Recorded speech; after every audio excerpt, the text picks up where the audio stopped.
Marie, mais j'ai remarqué que les enfants des hommes de Dieu souvent dévient et vivent une vie désordonnée.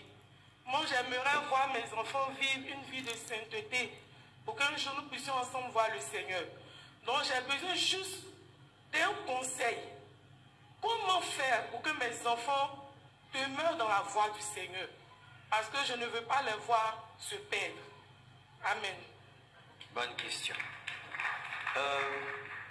Vous savez pourquoi les enfants de Dieu sont des païens, les enfants des serviteurs de Dieu sont des païens? C'est parce que leurs parents sont des hypocrites.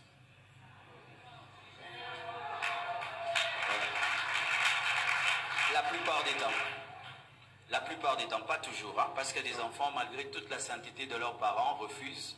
Mais la plupart, parce que je fréquente beaucoup d'enfants des pasteurs. Alors c'est quoi? Ils te voient, papa, tu prêches. Ici, tu dis, il faut aimer vos femmes, tu tapes maman à la maison. Ils te voient, maman, tu enseignes bien, mais à la maison, tu critiques tous les fidèles. Tu vois? Parce que les enfants, eux, ils ont la révélation de la vraie vie de leurs parents. Devant les fidèles, nous sommes des hypocrites. Pas devant nos enfants. Ils peuvent vous voir comment vous vous enivrez à la maison. Comment vous vous battez. Comment vous faites un mois sans vous parler. Ils peuvent vous voir où vous faites du ministère un business. Vous jouez aux hommes de Dieu. Mais à la maison, vous êtes des païens. Les enfants des pasteurs, ils connaissent des choses. Ils voient des choses. Ils savent que papa là, il prêche, il ment. Il dit des trucs qu'il ne fait pas. Tu vois?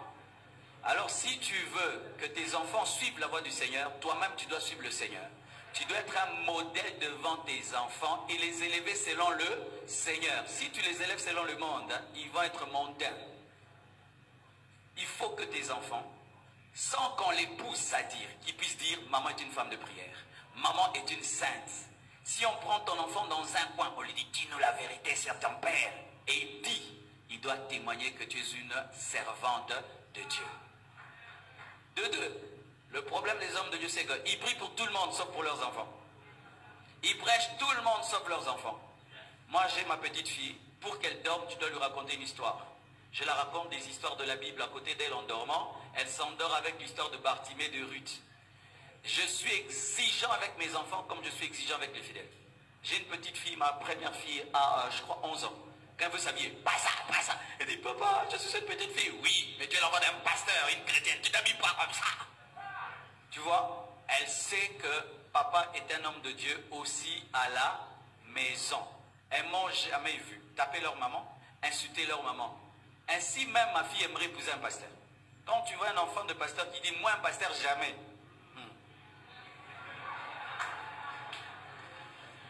Alors, les hommes de Dieu ne prêchent pas souvent leurs enfants, ne prient pas pour leurs enfants. Ils imposent les mains à tout le monde, sauf à leurs enfants. Moi, j'impose beaucoup les mains à mes enfants. Mais il arrive des fois où Satan peut attaquer un homme de Dieu. C'est que tu fais tout ça, mais tu vois ton enfant, il ne veut pas du ministère. Il ne faut pas le maudire. Il faut prier pour lui, l'aimer, le supporter, et un jour Dieu se révélera à lui. Je connais un homme de Dieu. Il avait un ministère extraordinaire, il craignait Dieu, il faisait tout ce qu'un homme peut faire pour que son enfant soit dans la sainteté. Mais son enfant a décidé de vivre comme un païen. Un jour, vraiment, il en avait assez. Il est allé dire à son enfant, je ne prêcherai plus. Parce que j'ai gagné le monde entier, mais je n'ai pas gagné mon enfant. Alors moi, je dépose le ministère, je ne servirai plus Dieu. Parce que tu es une contradiction de mon ministère. Ce geste-là de son père l'a bouleversé et il s'est donné à Dieu. Cet enfant avait une onction extraordinaire. Donc il faut lutter aussi lorsque un dévie et il reviendra sur le chemin.